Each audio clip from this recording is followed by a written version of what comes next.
U.S. President Donald Trump on Friday said India and Russia appear to have been lost to China, following the Shanghai Cooperation Organization meeting in Beijing this week where their leaders stood alongside Chinese President Xi Jinping.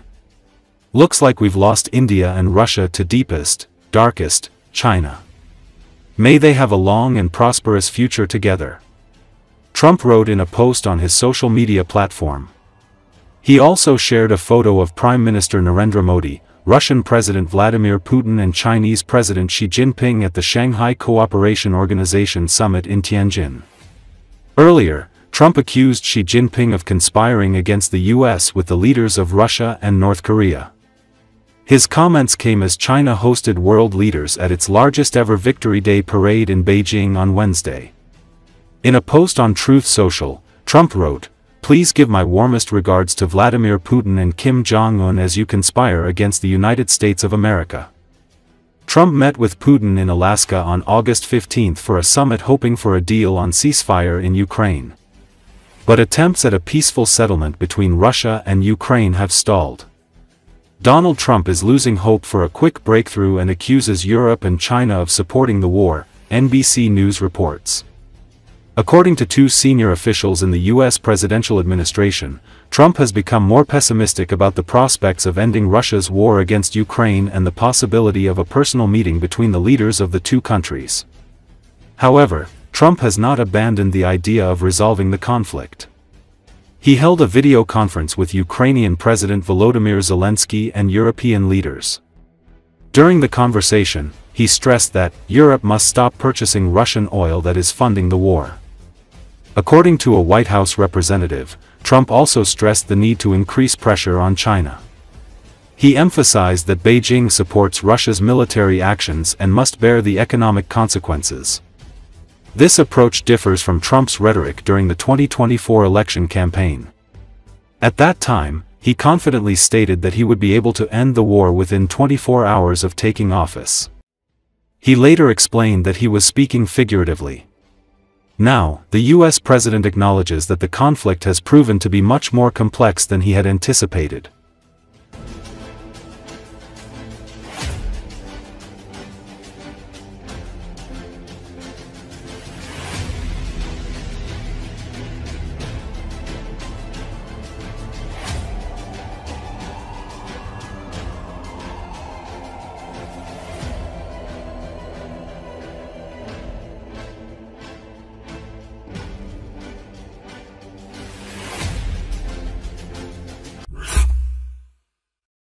During a meeting in Beijing, Chinese President Xi Jinping, North Korean leader Kim Jong-un and Russian leader Vladimir Putin unexpectedly touched on the future of medicine and life expectancy.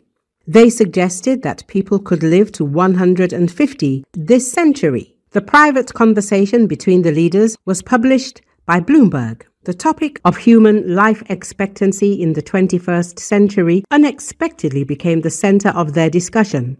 Xi Jinping noted that humanity has already made significant progress in this area. In the past, people rarely lived to be 70. But today, at 70, you are still a child, the Chinese leader said. Vladimir Putin picked up the theme, focusing on the possibility of biotechnology. According to him, the future could bring a breakthrough in transplantology and regenerative medicine. Thanks to biotechnology, organs can be transplanted continuously and people will be able to live longer and even achieve immortality, the Russian dictator dreamed. Xi Jinping supported this idea and noted that, according to scientists' forecasts, there is a real chance of achieving a life expectancy of 150 years in this century. The conversation between Xi Jinping, Vladimir Putin and Kim Jong-un took place just minutes before the Chinese leader gave a speech celebrating China's victory over Japan. Immediately after the speech, a parade began in the central square, where the latest weapons were on display, which was supposed to emphasize Beijing's military and political might.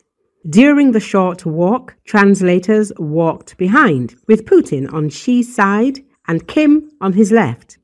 The topic of age and health was especially important for all three leaders. The publication noted because none of them has yet identified clear successors.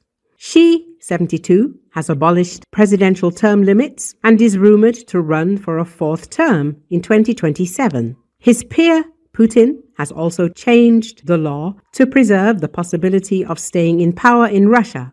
Meanwhile, Kim Jong-un, 41, arrived in Beijing with his daughter, fueling speculation about her future role as a possible heir to the regime. As reported during the SCO summit, Russian dictator and war criminal Vladimir Putin once again made a number of cynical statements regarding the war against Ukraine and presented his own vision of the so-called peace plan.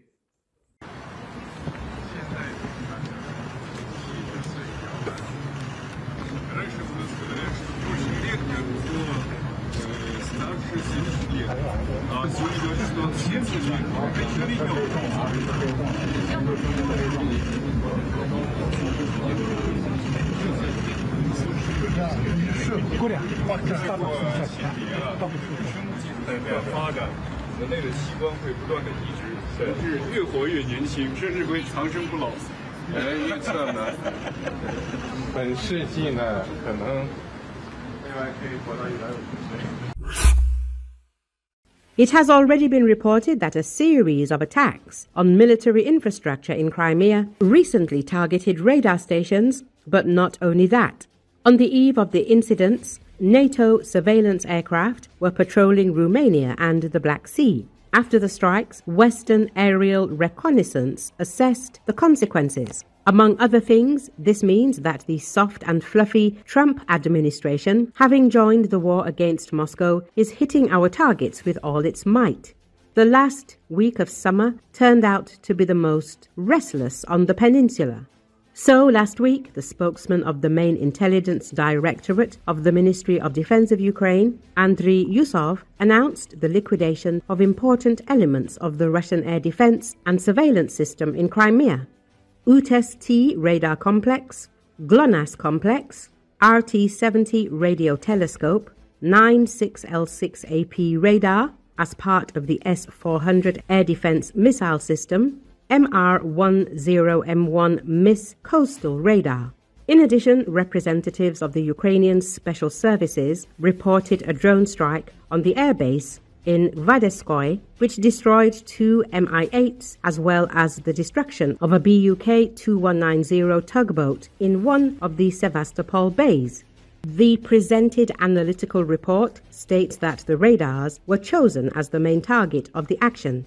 It will be difficult for the Russian Federation to make up for the loss, and there are no analogues of the RT-70 radio telescope at all. Russian media says that without coordination with Western intelligence services, such strikes on targets in Crimea would not have taken place, so the Banderites do not hide their gratitude to the Allies. Indeed, there is no doubt. During the planning of the operation, they were guided by data from Western intelligence agencies, primarily the CIA.